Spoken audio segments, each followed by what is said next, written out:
গল্পকথন বেহাদর চ্যানেলে আপনাদের স্বাগতম। আজকে আমরা শুরু করতে যাচ্ছি হুমায়ুন আহমেদের লেখা উপন্যাস বৃষ্টি বিলাস। গল্প পাঠে আমি আদর আছি আপনাদের সঙ্গে। আজ শুনবেন প্রথম পর্ব। রিকশা থেকে নেমেই শামা দেখল তাদের বাসার বারান্দার কাঠের চেয়ারে কে যেন বসে আছে। কাঠের চেয়ারের পেছনের একটা পা ভাঙা। চেয়ারটা দেয়ালে হেলান না দিয়ে বসা যায় না, কিন্তু যে বসেছে সে চেয়ারটা বারান্দার মাঝামাঝি এনেই বসেছে। একটু অসাবধান হলেই উল্টে পড়বে। শামার বুক ধুকধুক করতে লাগলো। যে কোনো সময় একটা অ্যাক্সিডেন্ট ঘটবে, এটা মাথায় থাকলেই টেনশন হয়। শামার সমস্যা হচ্ছে সামান্য টেনশনেই তার বুক ধুকধুক করে, গলা শুকিয়ে যায়। এক সময় মনে হয় হাত পা শক্ত হয়ে আসছে, নিশ্চয়ই হার্টের কোনো অসুখ।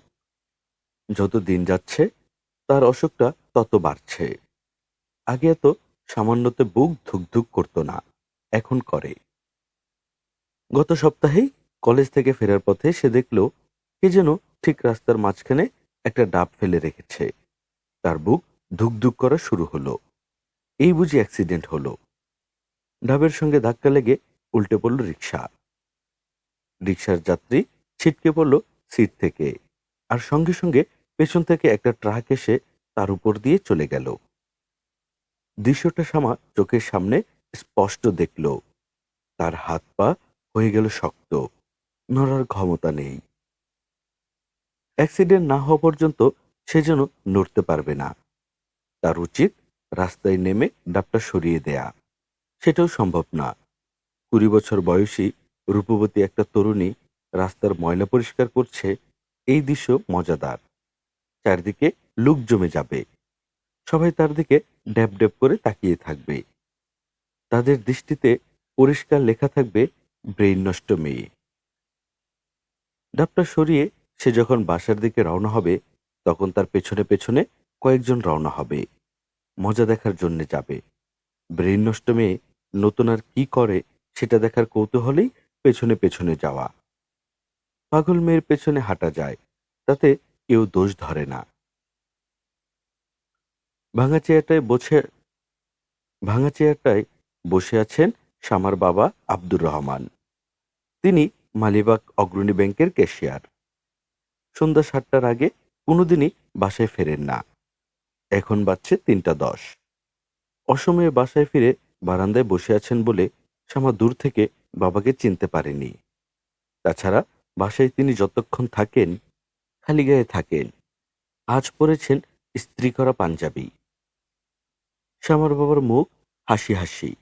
তাকে দেখে মনে হচ্ছে কিছুক্ষণের মধ্যে আনন্দময় কিছু ঘটবে। তার প্রতীক্ষায় চেয়ারে বসে তিনি পা দোলাচ্ছেন। শ্যামা বাবার দিকে তাকিয়ে আতঙ্কিত গলায় বলল, বাবা, এই চেয়ারটার পেছনের পা ভাঙা, তুমি উল্টে পড়বে। আব্দুর রহমান আনন্দিত গলায় বললেন, পায়ে ঠিক করেছি, 3টা পেরেক মেরে দিয়েছি। তোর কলেজ ছুটি? ঘেমে টেমে কি হয়েছিস?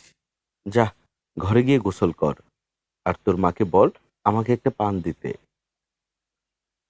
শ্যামা ঘরে ঢুকলো। শ্যামার মা সুলতানা মেয়েকে দেখেই বললেন, এত দেরি কেন রে? শ্যামা বিরক্ত হয়ে বলল, দেরি কোথায় দেখলে? 3টার সময় কলেজ ছুটি হয়েছে, এখন বাজছে 3টা 10। যা, গোসল করতে যা, বাথরুমে পানি সাবান তোয়ালে দেয়া আছে। খিদে মারা যাচ্ছি, আগে ভাত দাও। আর বাবা পান চাচ্ছে। বাবা আজ এত সকাল সকাল অফিস থেকে ফিরলো কেন? সুলতানা হাসি মুখে বললেন, তার অফিসের কয়েকজন কলিগ আসবে, বিকেলে চা খাবে। তুই দাঁড়িয়েছিস কেন? গোসলে যা। শ্যামা শীতল গলায় বলল, ঘটনা কি বলো তো মা?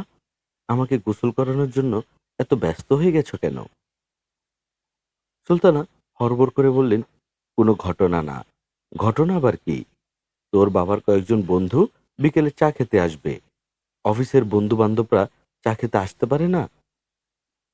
শ্যামা তীক্ষ্ণ গলায় বলল, চায়ের ট্রেনে তাদের সামনে সেজেগুজে আমাকে যেতে হবে, তাই তো? ঘটনা এরকম কিনা সেটা বলো। সুলতানা চুপ করে রইলেন। শ্যামা বলল, ছেলে কি করে? তোর বাবার অফিসে চাকরি করে, নতুন ঢুকেছে, জুনিয়র অফিসার। বাহ, ভালো তো। জামাই শ্বশুর এক অফিসে চাকরি করবে, দুপুরে টিফিন ক্যারিয়ার খুলে খাবার ভাগাভাগি করে খাবে। শ্বশুর জামাইকে সেদে খাওয়াবে। জামাই খাওয়া দাওয়া শেষ করে শ্বশুরের জন্য চমন বাহার দেয়া পান নিয়ে আসবে। সুলতানা ফিক করে হেসে ফেললেন। শ্যামা কঠিন গলায় বলল, হাসবে না মা, তোমার হাসি অসহ্য লাগছে। আমি মরে গেলেও চা নিয়ে কারোর সামনে যাব না, এটা আমার শেষ কথা। আচ্ছা ঠিক আছে, না গেলে না যাবি। যা গোসল করতে যা। গোসল করে যে শাড়িটা পরবি সেটাও বাথরুমে আছে, তোর বাবা কিনে এনেছে। তোর বাবা যে কিনতে পারে তাই জানতাম না। গোসল করতেও যাব না, গা ঘামা অবস্থায় থাকবো। খিদে বেশি লেগেছে, আগে ভাত খেয়ে নিবি। ভাত খাবো না, গেস্ট না আসা পর্যন্ত ছাদে দাঁড়িয়ে থাকবো, গায়ে আরো রোদ লাগাবো, রোদে গায়ের চামড়া জ্বালিয়ে ফেলবো। তোর যা ইচ্ছে করিস, একটু ঠান্ডা হ। লেবুর শরবত খাবি? গরম থেকে এসেছিস, লেবুর শরবত ভালো লাগবে। লেবুর শরবত খাবো না, বাবা পান চাচ্ছে। এখনো পান দিচ্ছ না কেন? শ্যামা মার সামনে থেকে সরে গেল, ঢুকলো বাথরুমে। বাথরুমে গোসলের সরঞ্জাম সুন্দর করে সাজানো, বালতি ভর্তি পানি, নতুন একটা সাবান, এখনো মোড়ক খোলা হয়নি। সাবানের পাশে নতুন একটা টুথব্রাশ। বাথরুমের দড়িতে হালকা সবুজ রঙের তাঁতের শাড়ি ঝুলছে। এই শাড়িটা শ্যামার বাবা আজ কিনে এনেছেন। বাবার রুচি খুবই খারাপ, কটকটে রাঙা ছাড়া কোনো রং তার চোখে ধরে না, কিন্তু এই শাড়ির রংটা ভালো। মাথায় পানি ঢালতে ঢালতে শ্যামার মনে হলো লাল কাচের চুড়ি থাকলে খুব ভালো হতো। সবুজ শাড়ির সঙ্গে হাত ভর্তি লাল চুড়ি খুব মানায়। সাদা শাড়ির সঙ্গে মানায় নীল চুড়ি। এ বাড়িতে পানির খুব টানাটানি। সাপ্লাইয়ের পানি ঝিরঝির করে ৩-৪ ঘন্টা এসে বন্ধ। জমা করে রাখা পানি খুব সাবধানে খরচ করতে হয়। কেউ পানি বেশি খরচ করলে তার দিকে সবাই এমনভাবে তাকায় যেন চোখের সামনে মূর্তিমান পানি খেকো শয়তান। আজ শ্যামার সেই ভয় নেই। পুরো বালতি শেষ করলেও কেউ কিছু বলবে না। শ্যামা মনের আনন্দে মাথায় পানি ঢালতে লাগলো। ঠান্ডা পানিতে এত আরাম লাগছে। শ্যামার ধারণা, গায়ের প্রচুর পানি ঢাললে শুধু যে শরীরের নোংরা দূর হয় তা না, মনের ময়লাও খানিকটা হলেও ধুয়ে চলে যায়। এজন্যই মন ভালো লাগে। যে ছেলেটা তাকে দেখতে আসবে তাদের বাড়িতে প্রচুর পানি আছে তো। সবচেয়ে ভালো হয় যদি বাড়িতে বাথটব থাকে। গরমের সময় বাথটব ভর্তি করে সে পানি রাখবে। বরফের দোকান থেকে ৪-৫ কেজি বরফ এনে গুঁড়ো করে বাথটবে ছেড়ে দেবে। কয়েকটা টাটকা গোলাপ কিনে গোলাপের পাপড়ি পানিতে ছেড়ে দিয়ে সে ডুবে থাকবে। হাতের কাছে টি পটে চা থাকবে, মাঝে মাঝে চায়ে চুমুক দেবে। ক্যাসেট প্লেয়ারে গান বাজতে পারে। নিশ্চয়ই বাথরুমে গান শুনতে ভালো লাগবে। অনেক মানুষই বাথরুমে ঢুকে দরজা বন্ধ করেই গান ধরে। ভালো না লাগলে নিশ্চয়ই ধরতো না। সুলতানা বাথরুমের দরজায় ধাক্কা দিলেন। অবাক হয়ে বললেন, শ্যামা, ভাত তরকারি সব ঠান্ডা হয়ে যাচ্ছে, এতক্ষণ কি করছিস? শ্যামা হালকা গলায় বলল, বালতির পানি সব শেষ হয়ে গেছে মা, আরো পানি লাগবে। আর পানি পাবো কোথায়? বাড়িওয়ালা চাচার ঘর থেকে আনাও। সারা গায়ে সাবান মেখে বসে আছি, পানি শেষ। আরেকটা কথা মা, যে ছেলেটা আমাকে দেখতে আসছে তার নাম কি? ছেলের নাম আতাউর। কি সর্বনাশ! খাতাউর আবার মানুষের নাম হয়? নাম শুনলেই মনে হয় খাতাউর সাহেব হা করে আছেন খেয়ে ফেলার জন্য। খাতাউর না আতাউর। শামা, তুই ইচ্ছা করে ফাজলামি করছিস, এসব ঠিক না। পানি আনার ব্যবস্থা করো মা। আসল কথা বলতে ভুলে গেছি। মা শোনো, লাল চুড়ি আছে? তোমার ট্রাঙ্কে তো অনেক জিনিস আছে, খুঁজে দেখো তো লাল চুড়ি আছে নাকি। আমি লাল চুড়ি পরব। সুলতানা আনন্দের নিঃশ্বাস ফেললেন। মেয়ে সহজভাবে কথা বলছে। তিনি কাজের মেয়েকে বালতি দিয়ে পানি আনতে পাঠালেন। মেয়েটার শখ মিটিয়ে গোসল করুক। মেয়েদের অতি তুচ্ছ শখও সঙ্গে সঙ্গে পূরণ করতে হয়। মেয়েরা মা বাপের সংসারে থাকে না, অন্য সংসারে চলে যায়। যে সংসারে যায় সেখানে সে হয়তো মুখ ফুটে শখের কথাটা বলতেও পারে না। অতিথিরা 5টার সময় উপস্থিত হলেন। তখন শামার চুল বাঁধা হচ্ছে। চুল বেঁধে দিচ্ছে শামার ছোট বোন এশা। এশা এবছর ক্লাস 10-এ উঠেছে। সে খুবই হাসিখুশি মেয়ে। গত 6 দিন ধরে কি কারণে যেন সে মুখ ভোঁতা করে আছে। কারো সঙ্গেই কথাবার্তা বলছে না। এশার মুখ ভোঁতার রহস্য উদ্ধারের চেষ্টা কেউ করছেও না। কারণ চেষ্টা করে লাভ নেই। এশা নিজ থেকে মুখ না খুললে কেউ তার মুখ খোলাতে পারবে না। লোকজন চলে এসেছে। এই খবরটা দিল শামার ছোট ভাই মন্টু। সে গত বছর এসএসসি পরীক্ষা দিয়েছিল। টাইফয়েড হয়ে যাবার কারণে পরীক্ষা শেষ করতে পারেনি। এবার আবারও দিচ্ছে। আগামী বুধবার থেকে তার পরীক্ষা শুরু। মন্টুর ধারণা এবারে পরীক্ষার মাঝখানে তার কোনো বড় অসুখ হবে। সে পরীক্ষা দিতে পারবে না। এরকম স্বপ্নও সে দেখে ফেলেছে। স্বপ্নে পরীক্ষার হল থেকে অ্যাম্বুলেন্স করে তাকে সরাসরি হাসপাতালে নেওয়া হয়। হাসপাতালে ডাক্তাররা ছুটাছুটি শুরু করেন। কারণ তাকে রক্ত না দিলে সে মারা যাবে। কারো রক্তের সঙ্গে তার রক্ত মিলছে না। শেষে একজনের সঙ্গে রক্তের গ্রুপ মিলল। সে একজন তাদের স্কুলের হেড স্যার।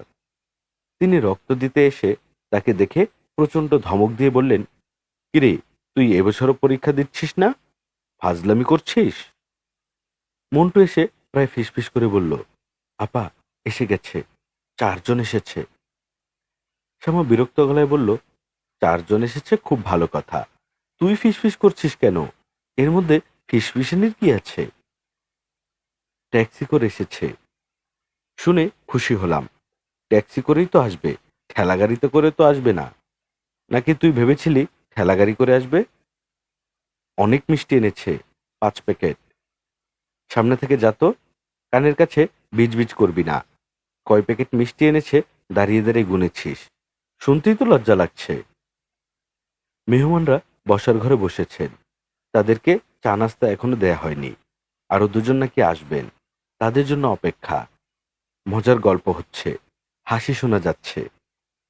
শামা সেজেগুজে অপেক্ষা করছে। চা নিয়ে যেতে বললেই সে ট্রেতে করে চা নিয়ে যাবে। এই উপলক্ষে বাড়িওয়ালার বাসা থেকে সুন্দর একটা ট্রে আনা হয়েছে। ছোট্ট একটা সমস্যা হয়েছে। এক ধরনের চায়ের কাপ আছে 6টা। 4 জন গেস্ট আছেন। আরো 2 জন আসবেন। 6টা কাপ হয়ে গেল। আব্দুর রহমান সাহেবকে চা দিতে হবে, তার জন্যে একটা কাপ লাগবে। তারা হয়তো শামাকেও চা খেতে বলবেন। আরো 2টা ভালো কাপ দরকার। সুলতানা খুব দুশ্চিন্তার মধ্যে আছেন। তিনি ঠিক করেছেন মেহমানদের কোনো বাইরের খাবার দেবেন না। সব খাবার ঘরে তৈরি হবে। তিনি কলিজার সিঙ্গারা বানানোর চেষ্টা করছেন। সিঙ্গারার 3টা কোণা ঠিকমতো উঠছে না। সিঙ্গারা তিনি আগেও বানিয়েছেন, তখন ঠিকই কোণা উঠেছে। এখন কেন উঠছে না? বিয়েতে কোনো অলক্ষণ নেই তো? আজ সকালবেলা বেশ কয়েকবার তিনি এক শালিক দেখেছেন। এক শালিকের ব্যাপারটা অনেকেই বিশ্বাস করে না, তিনি খুব করেন। ছোটবেলা থেকেই তিনি লক্ষ্য করেছেন, যতবার এক শালিক দেখেছেন ততবারই ঝামেলা হয়েছে। এশা এসে মাকে সাহায্য করার জন্য বসল। এশার মুখ আগের চেয়েও গম্ভীর, চোখ ফোলা ফোলা। মনে হয় কেঁদে টেদে এসেছে। এশার কি হয়েছে কে জানে। এমন চাপা মেয়ে, ভয়ঙ্কর কিছু ঘটে গেলেও সে মুখ খুলবে না। সুলতানা বললেন, কি সমস্যা হয়েছে দেখ না, সিঙ্গারার কোনা উঠছে না। এশা বলল, খেতে ভালোই হলো, কোনা ওঠার দরকার নেই। দোকানের সিঙ্গারার লোকজন কোনা খুঁজে, ঘরের সিঙ্গারাই খোঁজে না। সুলতানা বললেন, একটা খেয়ে দেখ। খেতে ইচ্ছে করছে না। তোর কি কোনো কারণে মন টন খারাপ? না। এক কথা 5 লক্ষবার জিজ্ঞেস করো না তোমা, আমার মন খারাপ কিনা এটা তুমি এই কদিনে 5 লক্ষবারের বেশি জিজ্ঞেস করে ফেলেছ। সুলতানা ছোট্ট নিঃশ্বাস ফেলে বললেন, শামা কি করছে? খাটে বসে আছে। সাজার পর তাকে কেমন দেখাচ্ছে রে? পরীদের রানীর মতো লাগছে। সুলতানা তৃপ্তির হাসি হাসতে হাসতে বললেন, শামাকে যেই দেখবে সেই পছন্দ করবে। মাঝে মাঝে ওর দিকে তাকালে বুকে ধাক্কার মতো লাগে। ভেবেই পাই না এত সুন্দর মেয়ে আমার পেটে জন্মালো কিভাবে। এসব হলো, আপা বেশি সুন্দর। বেশি সুন্দরকে আবার মানুষ পছন্দ করে না। সুলতানা অবাক হয়ে বললেন, পছন্দ করবে না কেন? এসে উত্তর দিল না। সুলতানা বললেন, পছন্দ করবে না কেন বল? কারণ জানিস না? কারণ জানি, কিন্তু বলতে ইচ্ছে করছে না। মা শোনো, তুমি আর বাবা, তোমরা দুজন কি আসলেই চাও যে ছেলেটা এসেছে তার সঙ্গে আবার বিয়ে হোক? তোর বাবা চায়। তার ধারণা ছেলেটা খুবই ভালো, অসম্ভব ভদ্র, বিনয়ী, ফ্যামিলিও ভালো। ছেলের অবশ্য বাবা নেই, কিছুদিন হলো মারা গেছেন। শ্যামা শ্বশুরের আদর পাবে না। তোরা তো জানিস না, শ্বশুরের আদর বাপের আদরের চেয়েও বেশি হয়। আপা যেভাবে সাজগোজ করেছে, এভাবে সাজগোজ করে থাকলে কিন্তু ওরা আপাকে পছন্দ করবে না। আপার উচিত খুব সাধারণ একটা শাড়ি পরে ওদের সামনে যাওয়া। চোখে কাজল, ঠোঁটে লিপস্টিক, এসব কিচ্ছু না। কি বলছিস তুই? কোনোরকম সাজগোজ ছাড়া আপা যখন ওদের সামনে দাঁড়াবে, তারা বলবে, বাহ, কি সহজ সরল সাধারণ একটা মেয়ে। বউ হিসেবে সবাই সাধারণ মেয়েই খোঁজে। আপার ঠোঁটে লিপস্টিক, গালে পাউডার, কোনো কিছুরই দরকার নেই। গোসল করে আপা যখন ভেজা চুলে বের হলো, তখন তাকে যে কি সুন্দর লাগছিল, লক্ষ্য করনি? সুলতানা অবাক হয়ে মেয়ের দিকে তাকালেন। তার কাছে খুব অদ্ভুত লাগছে। মনে হচ্ছে এই যেন সেদিন মেয়েটা ছোট্ট ছিল, সারা রাত ওয়া ওয়া করে কাঁদত। মুখে দুধ গুজে দিলেও কান্না থামতো না। দুধ খাচ্ছে, ফাঁকে ফাঁকে কাঁদছে। কান্নাটা যেন তার বিশ্রাম। আর আজ এই মেয়ে গুট করে কি সুন্দর কথা বলছে, কথাগুলি মনে হচ্ছে সত্যি। এসব বলল, মা, আপাকে সাধারণ ঘরে পরার একটা শাড়ি পরতে বলবো? বল। তোর বাবা আবার রাগ না করে? শখ করে একটা শাড়ি কিনে এনেছে। বাবা কিছু বুঝতে পারবে না। বাবা খুব টেনশনে আছে তো। টেনশনের সময় মানুষ কিছু বুঝতে পারে না। বাবা ভালো মতো আপার দিকে তাকাবেই না। মেয়েরা যখন বড় হয়ে যায়, তখন বাবারা মেয়েদের দিকে কখনো ভালো মতো তাকায় না। বাবাদের মনে হয় তাকাতে লজ্জা করে। সুলতানা ছোট মেয়ের কথা শুনে মুগ্ধ হয়ে গেলেন। এই মেয়েটার ভালো বুদ্ধি আছে। মেয়েটার বুদ্ধির খবর এই পরিবারের আর কেউ জানে না, শুধু তিনি জানেন। এই নিয়ে তার দুশ্চিন্তাও আছে। মেয়েদের বেশি বুদ্ধি ভালো না। বেশি বুদ্ধির মেয়ে কখনো সুখী হয় না। সংসারে যে মেয়ের বুদ্ধি যত কম, সে তত সুখী। শ্যামা খুব সহজ ভঙ্গিতেই চায়ের ট্রে নিয়ে ঢুকলো।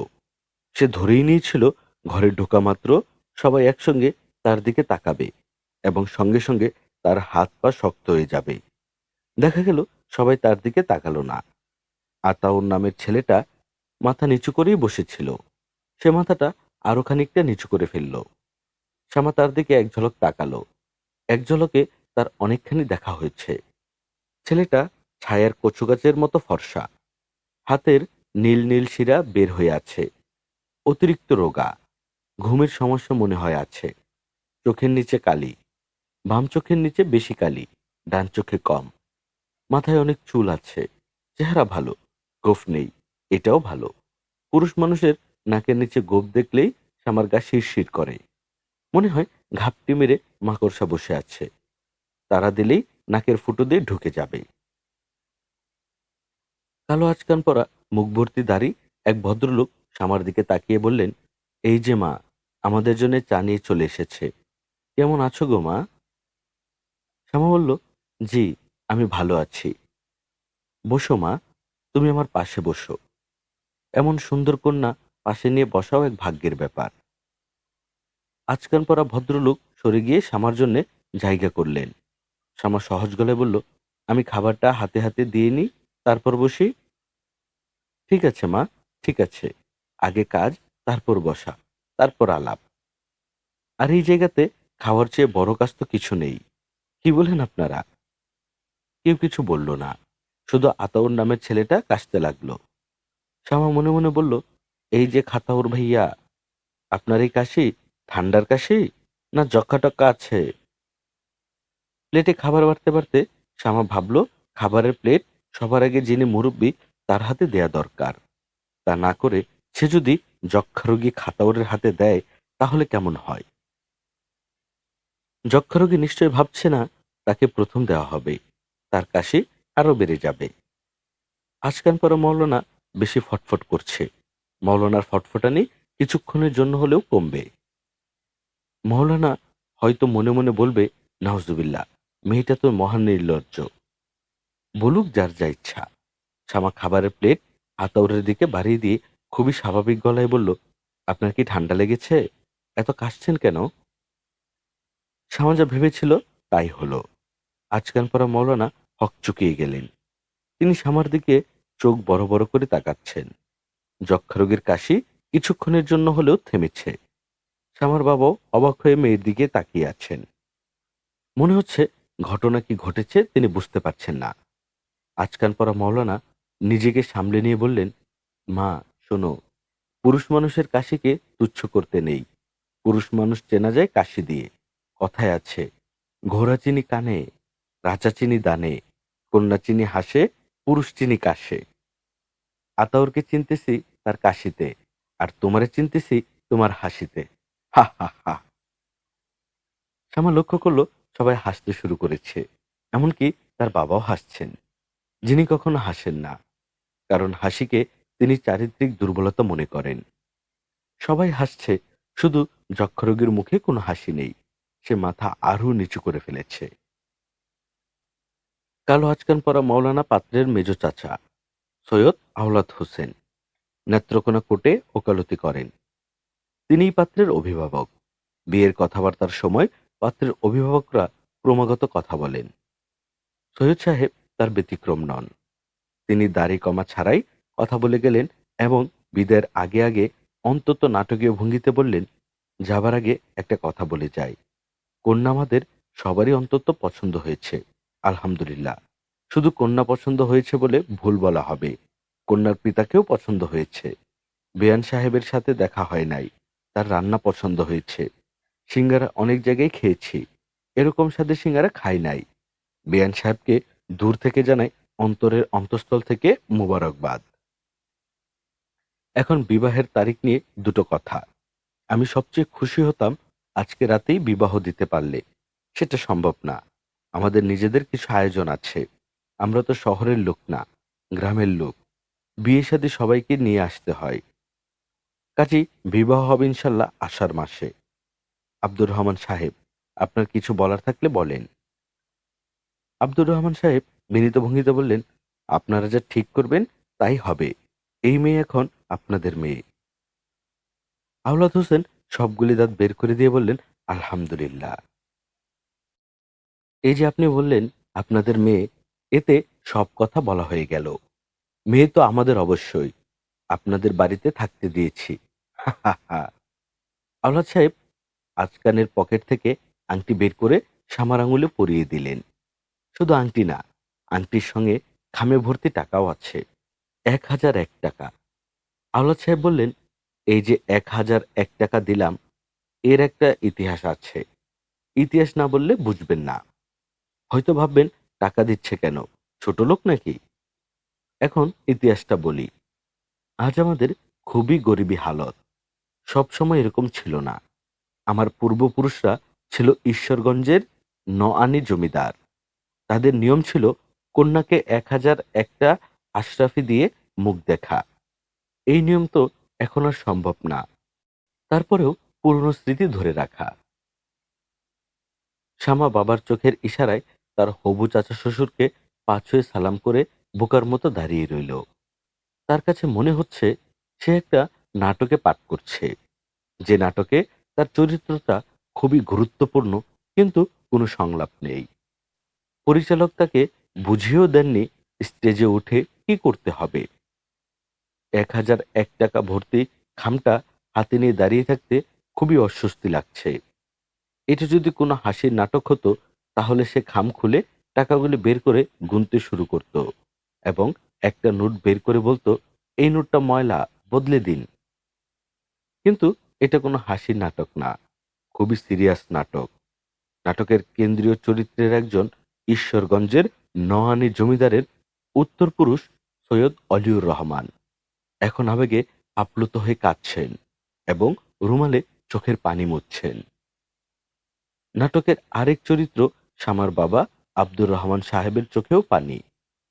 অন্যান্য পার্শ্ব চরিত্রেরাও উকিঝুঁকি দিচ্ছে। মন্টুকে দেখা যাচ্ছে। সে ব্যাপার দেখে পুরোপুরি হকচকিয়ে গিয়েছে। তার হাতে একটা পানির গ্লাস। শামার মনে হলো যে কোনো মুহূর্তে সে হাত থেকে পানির গ্লাস ফেলে দেবে। বিয়ের পাকা কথার দিন হাত থেকে পড়ে গ্লাস ভাঙা শুভ না অশুভ কে জানে। শামার হঠাৎ করে আয়নায় নিজেকে দেখতে ইচ্ছে করলো। তার চেহারাটা কি আগের মতোই আছে, না বদলাতে শুরু করেছে? ছেলেদের চেহারা সমগ্র জীবনে খুব একটা পাল্টায় না, কিন্তু মেয়েদের চেহারা পাল্টাতে থাকে। কুমারী অবস্থায় থাকে একরকম চেহারা, বিয়ের কথাবার্তা ঠিকঠাক হবার সময় হয় অন্য একরকম চেহারা, বিয়ের পর আরেক রকম চেহারা, মা হবার পর চেহারা আবার পাল্টায়, যখন শাশুড়ি হয় তখন আরেক দফা চেহারা বদল। আব্দুর রহমান সাহেব ভেতরের বারান্দায় রাখা দুটা বেতের চেয়ারে একটায় বসে আছেন, অন্যটায় বসেছেন সুলতানা। আব্দুর রহমান সাহেবের হাতে জ্বলন্ত সিগারেট। তিনি সিগারেট খান না। আজ বিশেষ দিন উপলক্ষে মন্টুকে দিয়ে 3টা সিগারেট আনানো হয়েছে। তাকে দেখে মনে হচ্ছে সিগারেট টেনে তিনি খুবই মজা পাচ্ছেন। সুলতানা বললেন, চা খাবে? আব্দুর রহমান তৃপ্তির নিঃশ্বাস ফেলে বললেন, চা 1 কাপ খাওয়া যায়। তোমার চা বানানোর দরকার নেই। বড় মেয়েকে বলো চা বানিয়ে আনো। বিয়ে হয়ে যাচ্ছে, কাজকর্ম শিখবে না? সুলতানা বললেন, মেয়েকে এখন আমি মরে গেলেও চুলার কাছে যেতে দেব না। বিয়ের পাকা কথা হবার পর মেয়েদের চুলার কাছে যেতে দেওয়া হয় না। তাই নাকি? অনেক নিয়ম কানুন আছে। চুল খোলা রেখে বাইরে বের হওয়া নিষেধ। রাতে বিছানায় একা থাকা নিষেধ। বলো কি, জানতাম না তো।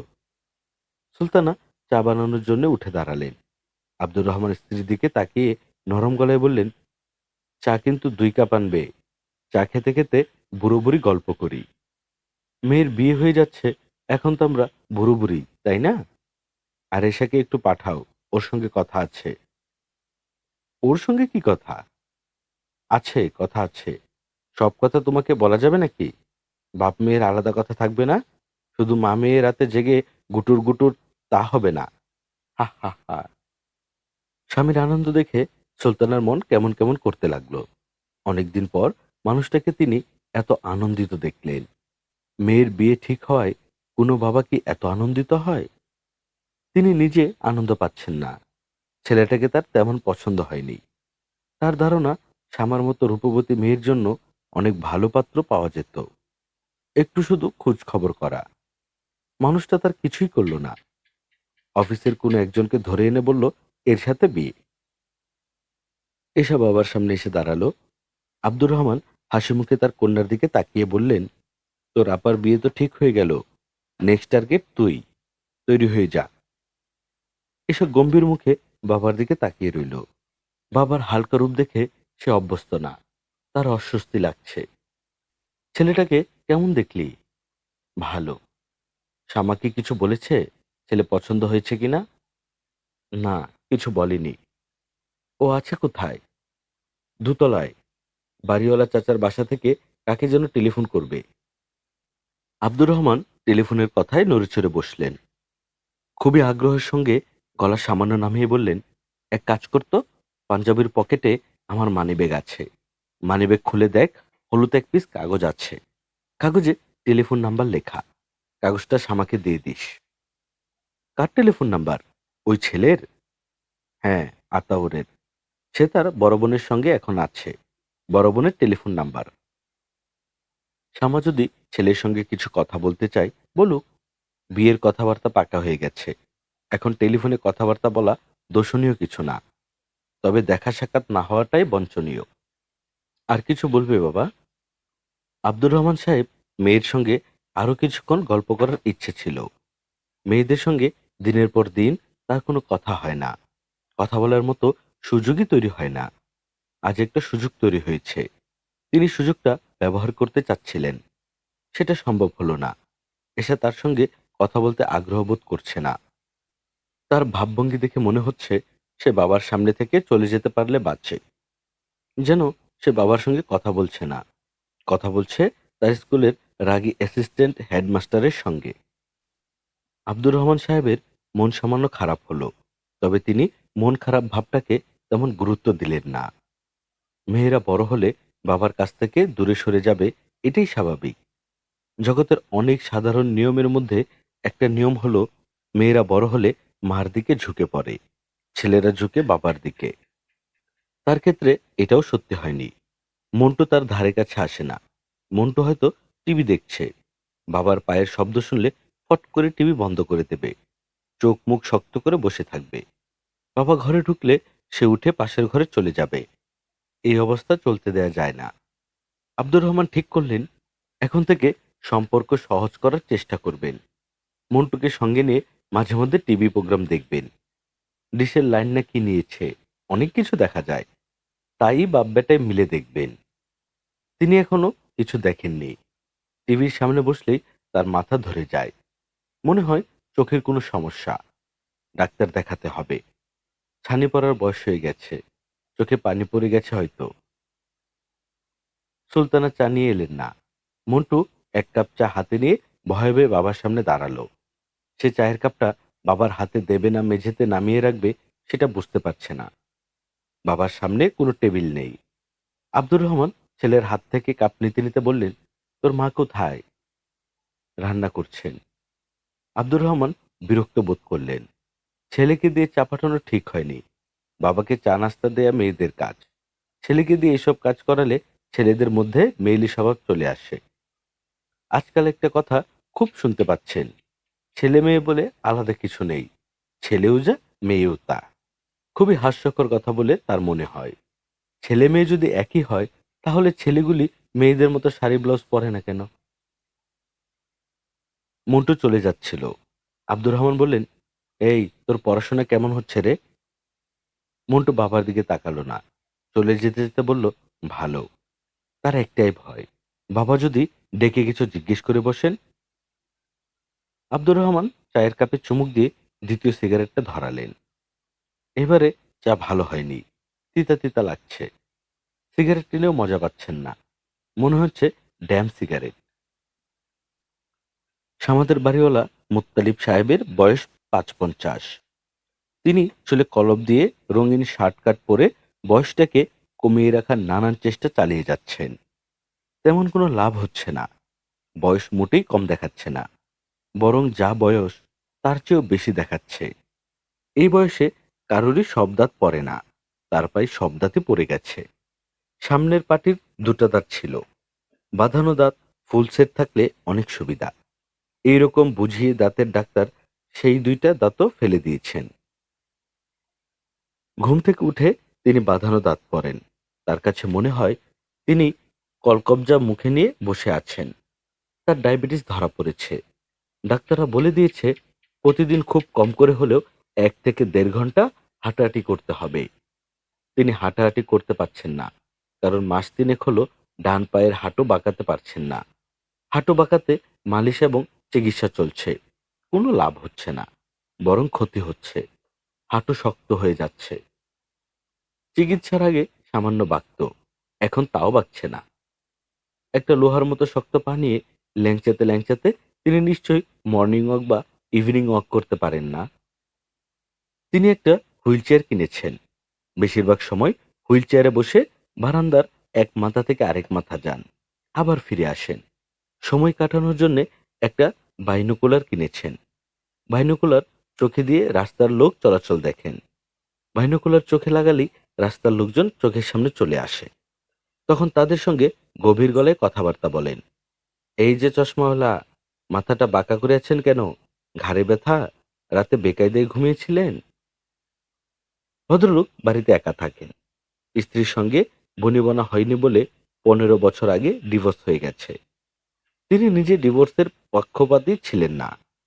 তাদের ৭ বছর বয়সের একটা মেয়ে আছে। ডিভোর্স হলে মেয়েটা যাবে কোথায়? কিন্তু মুত্তালিব সাহেবের স্ত্রী হেলানা খাওয়া দাওয়া বন্ধ করে দিলেন। উকিল এনে ডিভোর্সের ব্যবস্থা না করা পর্যন্ত তিনি অন্য স্পর্শ করবেন না। হেলেনা ডিভোর্সের ২ বছরের মাথায় আবারও বিয়ে করেছেন। দ্বিতীয় স্বামীর সঙ্গে তার জীবন সুখেই কাটছে বলে মনে হয়।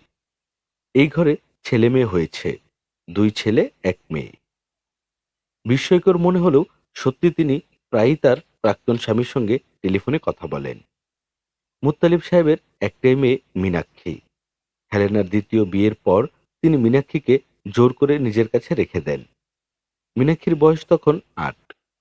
সে এমনই কান্নাকাটি শুরু করে যে তিনি নিজেই মেয়েকে তার মার কাছে রেখে আসেন এবং হুঙ্কার দিয়ে বলেন, তোকে যদি আমার বাড়ির তৃষ্ণাময় দেখি তাহলে কিন্তু কাঁচা খেয়ে ফেলবো। আর খবরদার আমাকে বাবা ডাকবি না। গোফলা যে ছাগলটার সঙ্গে তোর মার বিয়ে হয়েছে তাকে বাবা ডাকবি। আমাকে নাম ধরে ডাকবি, মিস্টার মুত্তালিব ডাকবি। ফাজিল মেয়ে। সেই মীনাক্ষী এখন থাকে স্বামীর সঙ্গে নিউ অর্লিন্সে। টেলিফোনে বাবার খোঁজ খবর প্রায়ই করে।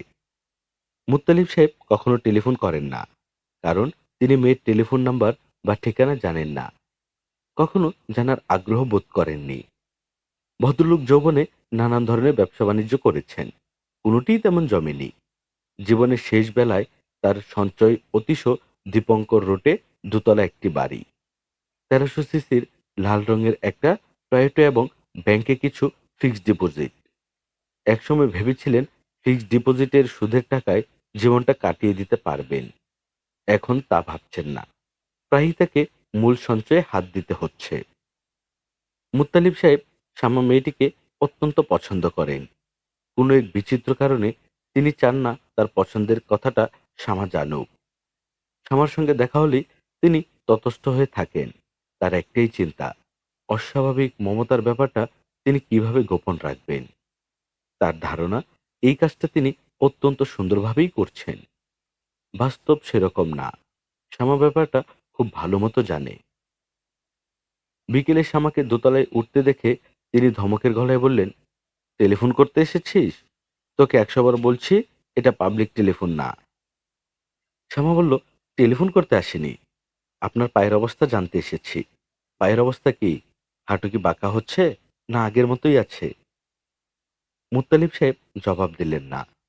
শ্যামা বলল, এরকম রাগে রাগে মুখ করে বসে আছেন কেন? মুত্তালিব সাহেব বিরক্ত মুখে বললেন, মাথা ধরেছে। তুই কথা বলিস না তো। তোর ক্যানক্যানে গলা শুনে মাথা ধরা আরো বেড়ে যাচ্ছে। তুই যে জন্য এসেছিস সেটা করে বিদেয় হ।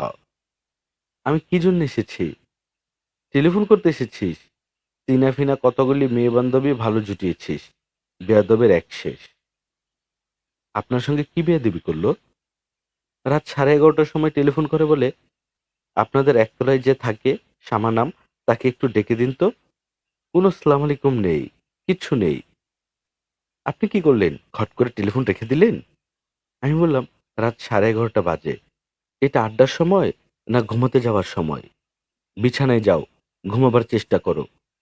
এটা বলেই হট করে টেলিফোন রেখে দিলেন? হট করে রাখলাম না, যেভাবে রাখতে হয় সেভাবেই রাখলাম। তুই দুনিয়ার মানুষকে আমার টেলিফোন নাম্বার দিচ্ছিস, এটা ঠিক না। আর দেব না। যাদেরকে দিয়েছিস তাদের বলে দিবি কখনো যেন এই নাম্বারে তোকে খোঁজ না করে। আচ্ছা, বলে দেব। আপনি দয়া করে রাগের দাঁত কিরিমিরি করবেন না। আপনার ফলস দাঁত খুলে পড়ে যাবে। শ্যামা হাসছে। মুত্তালিব সাহেব ছোট্ট করে নিঃশ্বাস ফেললেন। মেয়েটা খুবই সুন্দর করে হাসছে, দেখলেই মায়া লাগে। মুত্তালিব সাহেবের এখন বলতে ইচ্ছে করছে, শ্যামা শোন, তোর বন্ধুদের বলিস টেলিফোন করতে, আমি তোকে ডেকে দেব। শ্যামা বলল, চাচা, ডাক্তার যে আপনাকে বলেছে দেয়াল ধরে হাঁটতে, আপনি কি হাঁটছেন? না। আসুন, আমার হাত ধরে ধরে হাঁটুন। প্রতিদিন আমি আধ ঘন্টা করে আপনাকে হাঁটা প্র্যাকটিস করাবো। তার বদলে আমাকে কি করতে হবে? তার বদলে আপনি আমাকে আধা ঘন্টা করে টেলিফোন করতে দেবেন। ঠিক আছে চাচা? না, ঠিক নেই। আজ বিকেলে তোদের এখানে কে এসেছিল? খাতাউর সাহেব এসেছিলেন। খাতাউরটা কে? এখনো কেউ না, তবে ভবিষ্যতে আমার হাজবেন্ড হয়ে আসতে পারে। সম্ভাবনা উজ্জ্বল। মুত্তালিব সাহেব হুইল চেয়ারে সোজা হয়ে বসলেন। কোণে দেখার মতো বড় একটা ব্যাপার ঘটে গেছে, অথচ কেউ তাকে খবরও দেয়নি। খবর পাঠালে তিনি কি উপস্থিত হতেন না? হাঁটুতে সমস্যা, তাই বলে হাঁটাহাঁটি তো পুরোপুরি বন্ধ না। ছেলে কি করে? বাবার অফিসে চাকরি করে। দেশ কোথায়? দেশ হলো বাংলাদেশ। কোন জেলা? গ্রামের বাড়ি কোথায়? জানি না। ছেলের নাম কি সত্যিই খাতাউর? জি না, ভালো না মাতাউর, তবে সব মহলে খাতাউর নামে পরিচিত। শ্যামা আবারও হাসছে। মুত্তালিব সাহেব শ্যামার দিকে মন খারাপ করে তাকিয়ে আছেন। হাসি খুশি এই মেয়েটা বিয়ের পর নিশ্চয়ই তার কাছে আসবে না, সহজ ভঙ্গিতে গল্প করবে না। চাচা, হুম, আমি কি আজ শেষবারের মতো আপনার টেলিফোনটা ব্যবহার করতে পারি? আমার যে বিয়ে ঠিক হয়ে গেছে এই খবরটা বন্ধুদের দেব। মুত্তালিব সাহেব শার্টের পকেট থেকে টেলিফোনের চাবি বের করে দিলেন। তিনি তার টেলিফোন সবসময় তালাবদ্ধ করে রাখেন। শ্যামা সবসময় খুব আয়োজন করে টেলিফোন করে। টেলিফোন সেটের পাশে ইজি চেয়ার। সে ইজি চেয়ারে গা এলিয়ে শুয়ে পড়ে। টেলিফোন সেটটা রাখে নিজের কোলে। কথা বলার সময় তার চোখ বন্ধ থাকে। চোখ বন্ধ থাকলে যার সঙ্গে কথা বলা হয় তার চেহারা চোখে ভাসে। তখন কথা বলতে ভালো লাগে। হ্যালো ত্রিনা। হুম, কি করছিলি? কিছু করছিলাম না, আচার খাচ্ছিলাম। কিসের আচার? তেঁতুলের আচার। খাবি? হুম, খাবো। শ্যামা হাসছে। ত্রিনাও হাসছে। শ্যামা তার বিয়ের খবরটা কিভাবে দেবে ঠিক গুছিয়ে উঠতে পারছে না। ত্রিনা বলল, 17 তারিখের কথা মনে আছে? মীরার বিয়ে। হুম, মনে আছে। বাসা থেকে পারমিশন করিয়ে রাখবি। আমরা সারা রাত থাকবো। খুব হই হুল্লোড় করব। জিনিয়া বলেছে সে তার বাবার কালেকশন থেকে 1 বোতল শ্যাম্পেন নিয়ে আসবে। দরজা বন্ধ করে শ্যাম্পেন খাওয়া হবে। সারা রাত থাকতে দেবে না। অবশ্যই দেবে, না দেবার কি আছে? তুই তো কচি খুকি না। আমাদের বাসা অন্য সব বাসার মতো না। কোনো কথা শুনতে চাচ্ছি না। যেভাবে হোক পারমিশন আদায় করবি। আচ্ছা, দেখি। তুই একটু ধর তো শামা। আমার হাতের তেঁতুল শেষ হয়ে গেছে। তেঁতুল নিয়ে আসি। 1 মিনিট। শামা টেলিফোন ধরে বসে রইল। ত্রিনা ফিরে এলো না। তিনার সঙ্গে টেলিফোনে কথা হলে এ ব্যাপারটা প্রায়ই ঘটে। তিনা কথাবার্তার মাঝখানে হঠাৎ বলে, 1 মিনিট ধর, আমি আসছি। আর আসে না। ত্রিনা কি এটা ইচ্ছা করে করে? যাদের সঙ্গে তার কথা বলতে ইচ্ছে করে না তাদের সঙ্গে এ ধরনের টিক্স করে? আব্দুর রহমান সাহেব 10টা বাজতেই ঘুমোতে যান। আজ ঘুমোতে গেলেন 11:30টায়। হিসেবের বাইরে 1.5 ঘন্টা কাটালেন টিভি দেখে। কোনো একটা চ্যানেলে বাংলা ছবি হচ্ছিল। মাঝামাঝি থেকে দেখতে শুরু করেছেন। দেখতে তেমন ভালো লাগছে না, আবার খারাপও লাগছে না। তার ইচ্ছে করছিল স্ত্রী এবং ছেলে মেয়ে সঙ্গে নিয়ে ছবি দেখেন। সেটা সম্ভব হলো না। মন্টু বলল তার পরীক্ষা, সে টিভি দেখবে না। এসা বলল সে বাংলা ছবি দেখে না। শ্যামা বলল তার মাথা ধরেছে। তিনি একা একাই টিভির সামনে বসে রইলেন। সিনেমার গল্পে মন দেবার চেষ্টা করলেন। বড়লোক নায়ক গাড়ি অ্যাক্সিডেন্ট করে অন্ধ হয়ে গেছে। তার সেবা শুশ্রূষা করার জন্য অসম্ভব রূপবতী এক নার্স বাড়িতে এসেছেন। নার্স ছেলেটির প্রেমে পড়ে গেছে, অথচ ছেলেটির অন্য এক প্রেমিকা আছে। গল্পে নানান ধরনের জটিলতা। এর মধ্যে নায়কের এক বন্ধু আছে, যার প্রধান দায়িত্ব হাস্যকর কাণ্ডকারখানা করে লোক হাসানো। যেমন সে ফ্রিজের ভেতর ঘাপটি মেরে বসে থাকে। কেউ ফ্রিজ থেকে পানির বোতল আনতে গেলে সে নিজেই হাত বের করে বোতল তুলে দেয়। আব্দুর রহমান নায়কের বন্ধুর অভিনয়ে খুবই মজা পেলেন। যে কবার তাকে পর্দায় দেখা গেল সে কবারই তিনি প্রাণ খুলে হাসলেন। শ্যামামাকে বলল, বাবার বোধহয় মাথা খারাপ হয়ে গেছে, কিরকম বিশ্রী করে হাসছে। মা, তুমি বাবার মাথায় পানি ঢেলে বিছানায় শুইয়ে দাও। সুলতানা হাসলেন। শ্যামা বলল, হাসির কথা না মা, আমার সত্যিই ভালো লাগছে না। সুলতানা বললেন, তোর বিয়ে ঠিক হওয়ায় বেচারা খুবই খুশি হয়েছে। খুশি চাপতে পারছে না বলে এরকম করছে। আমার তো মা কোনো রাজপুত্রের সঙ্গে বিয়ে হচ্ছে না। কেরানি টাইপ একজনের সঙ্গে বিয়ে ঠিক হয়েছে। তোর বাবার খুবই পছন্দের ছেলে। মাঝে মাঝে এরকম হয়, কারণ ছাড়াই কোনো একজনকে মনে ধরে যায়। কারণ ছাড়া কিছু হয় না মা, সবকিছুর পেছনে কারণ থাকে। মাঝে মাঝে কারণটা বোঝা যায়, মাঝে মাঝে বোঝা যায় না। তোর কি ছেলেটাকে পছন্দ হয়েছে? না। তোর বাবা তো এক্কেবারে বিয়ের তারিখ ঠারিখ করে ফেললো। করলেও কোনো লাভ হবে না। আচ্ছা মা, শোনো, ওরা যে 1001 টাকা দিয়ে গেছে, এই টাকাটা আমি খরচ করে ফেলি। সুলতানা মেয়ের দিকে তাকিয়ে রইলেন। শ্যামা বলল, আমার এক বান্ধবীর বিয়ে, তার বিয়েতে উপহার কিনতে হবে। সুলতানা শ্যামার প্রশ্নের জবাব না দিয়ে নিজের প্রশ্নটা আবার করলেন, ছেলে কি তোর মোটেও পছন্দ হয়নি? না, হয়নি। তাহলে তো তোর বাবাকে বলা দরকার, অপছন্দের একজনকে কেন বিয়ে করবি? বাবাকে কিচ্ছু বলার দরকার নেই। যেহেতু আমার পছন্দের কেউ নেই, আমি শেষটায় খাতাওয়ারের গলা ধরে ঝুলে বসতেও পারি। মা শোনো, আমি কি ওই ১,০০০ টাকাটা খরচ করতে পারি? তোর টাকা তুই খরচ করবি, এতবার জিজ্ঞেস করার কি আছে? আমার ওই বান্ধবীর বিয়ে হবে উত্তরায়। আমরা সারা রাত থেকে খুব হৈ হুল্লোড় করব। বাবার কাছে বলে আমার ভিসা করিয়ে রাখবে। আমি কিছু বলতে পারবো না, তুই নিজে বলবি। তোর বাবা রাজি হবে বলে আমার মনে হয় না। আর শোন, তুই তোর বাবার সঙ্গে কথা বলে তারপর ঘুমোতে যা। কেন? তুই বাড়িওয়ালার বাসায় ছিলি, তোর বাবা কয়েকবার তোকে খোঁজ করেছে, মনে হয় কিছু বলবে। বাবা খেজুরে আলাপ করবে। খেজুরে আলাপ আমার একদম পছন্দ না। এভাবে কথা বলছিস কেন? ছি! খালি হাতে বাবার সামনে যেতে পারবো না। পান টান কিছু দাও, নিয়ে যাই। সুলতানা বললেন, এক কাজ কর, তোর বাবা যে শাড়িটা এনেছে এটা পরে যা, তোর বাবা খুশি হবে।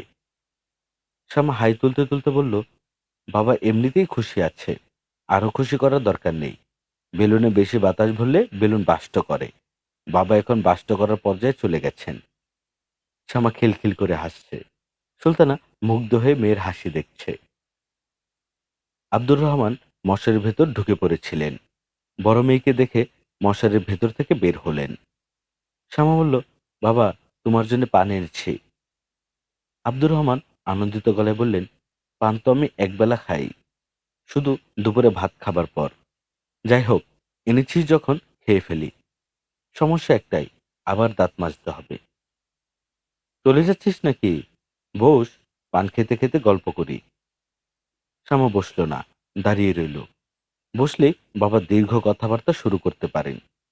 বাবাকে এই সুযোগ কিছুতেই দেয়া যাবে না।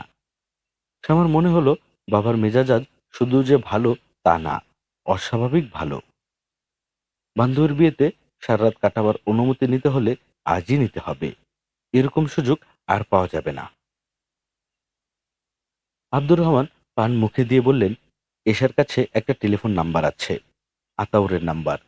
যদিও বিয়ের আগে মেলামেশা মোটেও বাঞ্ছনীয় না, তারপরেও বিশেষ কিছু যদি জানতে চাস। শ্যামা বলল, কিছু জানতে চাই না। আব্দুর রহমান বললেন, বিয়ে শাদী পুরোপুরি ভাগ্যের ব্যাপার।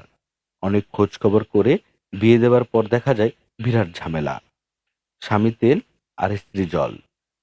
ঝাঁকাঝাঁকি করলে মিশে, আবার ঝাঁকাঝাঁকি বন্ধ করলেই তেল জল আলাদা হয়ে যায়। শ্যামা বাবার দিকে তাকিয়ে আছে। আব্দুর রহমান হড়বড় করে কথা বলেই যাচ্ছেন।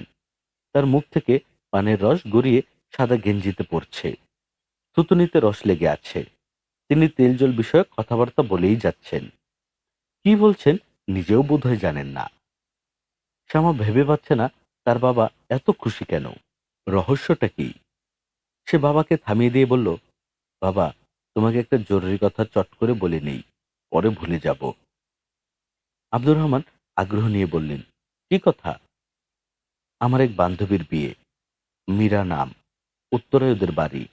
আমরা সব বন্ধুরা দল বেঁধে বিয়েতে যাচ্ছি। মীরা বলে দিয়েছে আমাদের সারা রাত থাকতে হবে। থাকবি? বন্ধু বান্ধবের বিয়েতে মজা না করলে কার বিয়েতে করবি? তোর বিয়ে তো ওদের সবাইকে বলবি। গায়ে হলুদের পর থেকেই সবাই যেন থাকে। একটা ঘর তোর বন্ধুদের জন্য ছেড়ে দেব, মেঝেতে টানা বিছানা করে দেব। ঠিক আছে রে মা? শ্যামা বলল, ঠিক আছে বাবা। আজকের পত্রিকা পড়েছিস? হ্যাঁ, ইদানিং সব পত্রিকায় নতুন একটা ব্যাপার হয়েছে, কার্টুন ছাপা হচ্ছে। বেশিরভাগ সময়ই খুব ফালতু টাইপ, মাঝে মাঝে আবার খুবই ভালো। আজকেরটা কি ভালো? আজকেরটা খুবই ভালো। হাসতে হাসতে অবস্থা কাহিল। ঘটনাটা হলো, এক লোকের পা ভাঙা, হাসপাতালে পড়ে আছে। তার বন্ধু গিয়েছে তাকে দেখতে। বন্ধু বলল, কিরে, পা কিভাবে ভাঙলি?